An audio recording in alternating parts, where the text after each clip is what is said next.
The doll was already sitting on her bed when we came home. We were sure we hadn't left it there. Our daughter Lily was 6 when we bought the doll. It was old, not broken, not dirty, just wrong. Its porcelain face was smooth, almost too smooth, with glass eyes that reflected light even in the dark corners of the store. The seller said it was handmade. Lily loved it instantly. She named it Mara. The first night, Lily insisted the doll sleep beside her. By morning, the doll was sitting upright on the chair across from the bed. Lily said she didn't move it. She said Mara didn't like lying down. Strange things began slowly. Lily started whispering at night. Long conversations. When we asked who she was talking to, she smiled and said, "Mara tells me secrets." The doll began appearing in different places. On the stairs, in the hallway, standing at the end of our bed. We stopped touching it. It always found its way back to Lily's room. One night, I heard Lily crying. I rushed in. She was sitting on the floor, hugging the doll, shaking. "She doesn't want to play anymore," Lily whispered. "She wants to stay." After that, Lily changed. She stopped using words she used to know. Stopped calling us mom and dad. She started calling us by our first names, the way the doll's previous owner had, according to the paperwork. I searched the doll's history. There was only one record. A little girl named Mara. Died at 6 years old. Same age as Lily. Cause of death listed as unknown. The scratches appeared next. Inside Lily's bedroom door. Tall marks. Not child height. When I asked Lily about them, she looked confused. "Mara says you shouldn't lock doors," she said. "She doesn't like being trapped again." We decided to get rid of the doll. We wrapped it in plastic, put it in the trunk, drove it to a landfill outside town. That night, the doll was back, sitting on Lily's bed, facing the door. The final night came quietly. Too quietly. I woke up to silence. No breathing from Lily's room. No whispers. I opened her door. The bed was empty. The window was open, and the doll was lying under the covers. We found Lily 3 days later. She was alive, sitting in an abandoned house at the edge of town, holding nothing. She didn't cry when she saw us. She just looked confused. When we asked where the doll was, she said, "I don't have it anymore."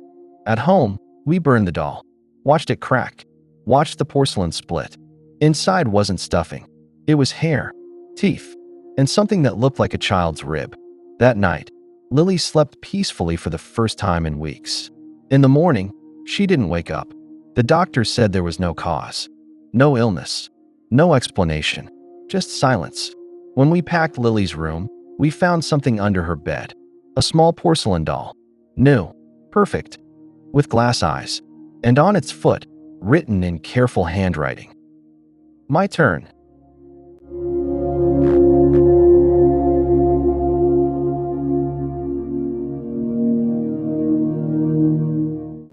People say children don't just disappear. They say there's always a reason, a mistake, a moment no one noticed. They're wrong.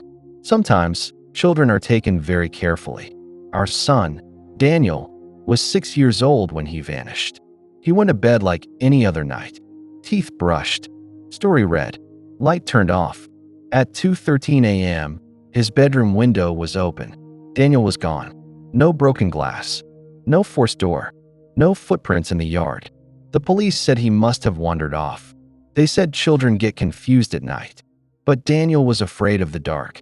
He never left his bed without calling for us. The search lasted weeks, then months, then years. Dogs found nothing. Cameras showed nothing. Neighbors heard nothing, except one house, the one next to ours. The Holloways. They stood outside every night, watching the search, holding hands, crying too hard, asking too many questions. They didn't have children. They always said they couldn't. 3 years passed. The posters faded. The calls stopped. People avoided our street. My wife stopped speaking altogether. I stayed, because sometimes I thought I heard Daniel laughing at night. From next door. It started small. A light turning on in the Holloway's spare bedroom. Footsteps at odd hours. A child's silhouette crossing a curtain. I told myself it was grief. Until I heard the word Dad. Not my name. From their house. I started watching. Every night. Every window. Every sound. That's when I noticed something worse. The Holloway's routines matched ours. Dinner time, bedtime, weekend rituals. They weren't raising a child. They were recreating us. One night, I followed Mr. Holloway to the basement. The window was cracked open. Inside, I heard counting. A child's voice. Slow, careful, the same way Daniel used to count when he was scared. I broke in while they were gone. The house smelled like antiseptic and old toys. The spare bedroom wasn't a guest room. It was a child's room. New toys, old drawings, crude attempts to copy Daniel's handwriting. And on the wall, photos. Our family, taken from across the street, from inside cars, from angles we never noticed. In the closet, I found a door, not part of the house, recently installed. Behind it was a small room, soundproofed, a mattress, a camera, a mirror bolted to the wall, and a boy, older, thinner, terrified. He looked at me and whispered, "They said you didn't want me anymore." My knees gave out. They came home while I was holding him. They didn't scream. They smiled. Mrs. Holloway said, "He's happier now." Mr. Holloway said, "We taught him to forget you." They explained everything. How they watched us. How they learned Daniel's routines. How they took him while we slept. They didn't want to hurt him. They wanted to keep him, to raise him correctly. Daniel didn't recognize me. He flinched when I touched him.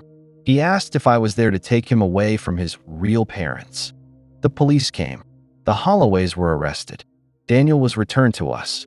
But some things don't return. At night, Daniel still cries for them. He calls them Mom, Dad. He locks his bedroom door. He hides food under his bed. Sometimes, when I walk past his room, I hear him whisper, "They said you'd come for me eventually." Last night, I heard a knock on the wall. From the Holloway's old house. 3 slow taps. The same way Daniel used to knock when he wanted to come into our room. I don't answer anymore, because I'm not sure which house my son thinks he belongs to.